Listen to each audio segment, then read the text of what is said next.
ใช่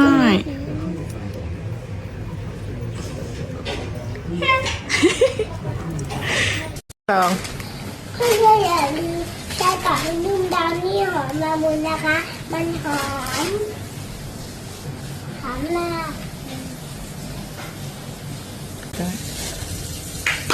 มีผักบุ้งมีเห็ดหอมมีแครอทมีกะหล่ำปีด้วยแล้วก็ผักบุ้งติด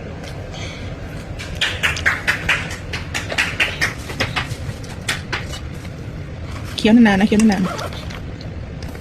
เปิดกลมเพิ่ม เดี๋ยวเพิ่มกินให้หมดก่อนเดี๋ยวเพิ่มมีเยอะเลยจะไม่กินคนเดียว เลยไข่ ๆใช่